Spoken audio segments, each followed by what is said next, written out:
저 교통사고 때문에 그러거든요. 교통사고 나셨나요? 예, 예, 어떤 일을 겪으셨지요? 어, 저기, 제가 아니라 아들이 예, 오토바이 사고가 났거든요.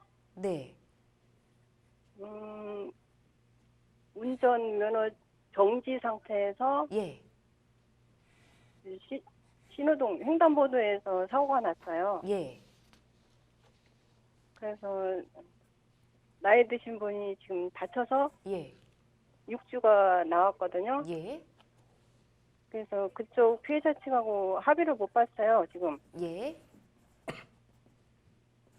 그래서 형사합의를 지금 못 보고 형사합의에 대해서도 궁금하고 예. 그쪽에서는 또 형사합의 안 보고 형사합의도 해야 되고 민사합의도 해야 된다고 그래서 그게 예. 궁금해서요.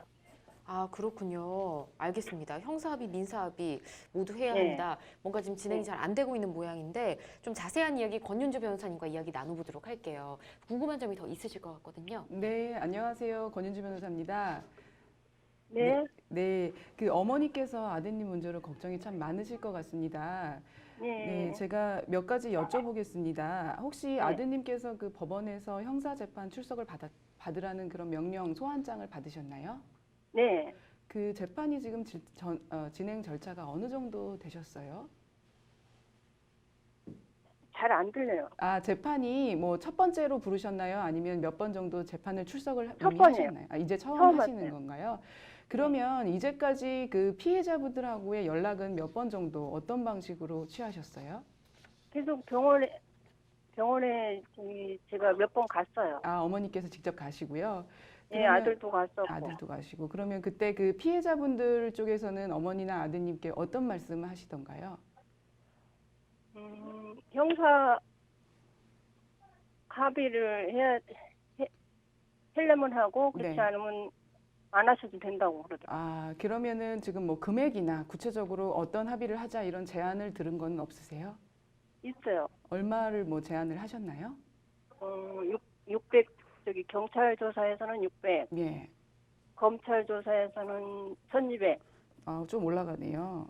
예, 법원 쪽에서는 예. 1500. 아, 예.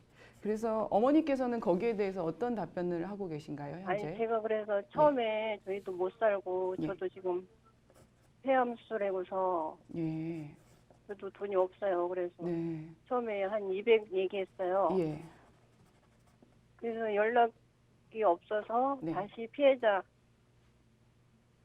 네. 예. 저기 600이라는 가격은 예. 피해자 아들이 얘기한 거예요. 네, 저희 쪽에서 그 피해 피해자의 아드님께서 예, 네네네. 예. 그래서 피해자 아들이 연락이 없어서 네. 나중에는 피해자 아들이 저기 또 6주 지나서 네. 병원을 옮겼다고 문자가 왔어요. 네. 예. 예. 그래서 그쪽으로 피해자께 가서 200은 조금 적으면 한 네. 300에 해드린다고 예. 피해자께 그랬어요. 네. 그랬더니 아들하고 얘기하고 전화 준다고 하더라고요. 예. 그래서 현재 상태 마지막 서로 나누신 대화는 어떤 내용으로 지금 끝나신 상황인가요? 피해자 쪽에서요? 예, 저희나 피해자분들 두 분이 어떤 대화를 지금 마지막으로 나누셨어요? 피해자 그 아들은 형사합의 안 하려면 민사로 해도 된다고 예. 그렇게 말씀하시고 네. 뭐 저희 쪽에서는 좀 금액 마련이 어려우시다 이런 얘기시죠? 예, 예, 예, 예, 했어요. 알겠습니다. 제가 좀 자세히 들었습니다. 그 첫 번째로 민사 형사 합의를 같이 해야 되느냐 이런 질문 하셨죠. 예, 네, 그 부분에 대해서는 사실은 일률적인 답은 없고 나름의 이제 선택을 하시면 됩니다. 그런데 제가 지금 듣기로는 피해자분들이 왜 민사 형사를 따로 하자 이렇게 합의를 하자 요청하시냐 이거를 제가 생각하기로는 이제 피해자분이 72세시기는 하지만 굉장히 아직도 남은 여생이 많이 남으셨습니다. 그리고 계속 치료를 받고 계시기 때문에 총 얼마의 치료비가 들지를 알 수가 없어서 그 금액을 좀 대강이라도 확인해서 그 부분은 따로 합의를 했다. 하면 좋겠다 이런 얘기신 것 같고 또 이제 단계가 지나면서 점점 더 처음보다는 많은 금액을 요구하시는 것 같습니다. 그런데 그 이야기에 대해서 저희 입장에서 생각해 보면 금액을 사실 충분히 마련하실 자력이 없는 상황에서 네. 민사에 대해서 총 치료비가 얼마나 들지 저희 쪽에서도 한번 전문가를 통해서 확인을 좀 대략 규모를 하신 다음에 그런 다음에 민사 형사 이렇게 합의를 별도로 하시는 것도 합리적일 수가 있습니다. 또 실무적으로도 그런 방식이 자주 이용되고는 합니다. 그래서 방식 자체에는 문제가 없다고 보입니다. 그리고 두 번째로 혹시 아드님께서 지금 형사 합의금을 마련하기 어려우셔서 지금 예. 그 형사 합의금을 보증인을 세워라 이런 얘기도 혹시 그 가해자 측, 피해자 측에서 하시나요? 예, 했어요. 예, 그래서 아마도 그 보증인 얘기가 나오게 된 이유는 저희 쪽에서 자력이 없다라고 의심을 해서 담보를 요구하는 것 같습니다.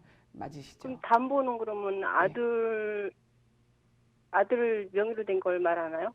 뭐 그건 상관은 없을 겁니다. 그런데 만약에 지금 저희가 금액이 합의가 된다. 금액적으로 내용에 서로 상호 합의가 된다라면 그 담보를 어떻게 하느냐 그건 좀 후순위 문제입니다. 그런데 금액에 대해서 담보를 요구하는 이유는 저희가 그 어떤 확인이 된 그 금액을 지급할 자력이 없을 수도 있다. 그 부분을 좀 부담스럽게 느끼는 것 같습니다. 그래서 보증인을 세우냐 마느냐 이 문제는 사실은 그것조차도 합의하시기 나름인데 만약에 일시금으로 그 금액을 저희 쪽에서 합의된 금액을 지급하실 수 있다면 보증인 얘기를 피해자 측에서도 뭐 없어도 된다 이렇게 이야기하실 수도 있을 것 같습니다.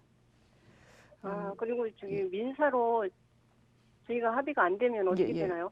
그러면 사실은 형사에서 가장 중요하게 합의하시려는 이유는 양형을 낮추려는 것입니다. 그런데 이 양형 문제에 대해서 합의가 따로 되고 민사를 따로 한다면 민사에서는 형사 합의금을 제외하고 총 치료비 그다음에 일시리 또 그 경제적 손해뿐만 아니라 위자료 등을 포함해서 민사 소송을 별도로 하실 거고 그거에 대해 확정된 판결 금액을 지급하셔야 됩니다.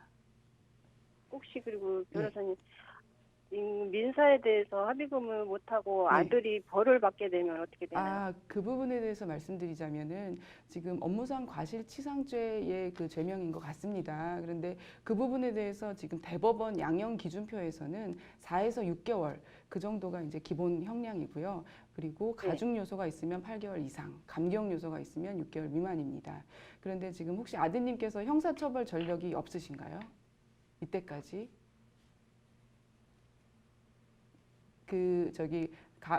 지금 상담자분의 아드님께서 형사처벌 받으신 전력은 없으세요? 예. 그러시다면 집행유예에 해당하실 수가 있는데 피해자와의 합의가 된 합의 문서가 들어오고 그다음에 형사처벌 받으신 전력이 없다면 집행유예의 요건에 해당하실 수도 있겠습니다. 그런데 다만 만약에 너무 금액을 마련하시기가 형편이 어려우시면 그때에는 형사 공탁이라는 제도가 있습니다. 근데 재판부에서는 그 집행유예 또는 양형 요소로 반드시 합의서만 들어올 것이 아니라 굉장히 진지한 노력을 다해서 최선의 노력을 했지만 결렬된 경우에 그 공탁금에 대해서도 인정하는 경우가 있습니다. 그래서 이런 부분 참고하시면 좋을 것 같습니다.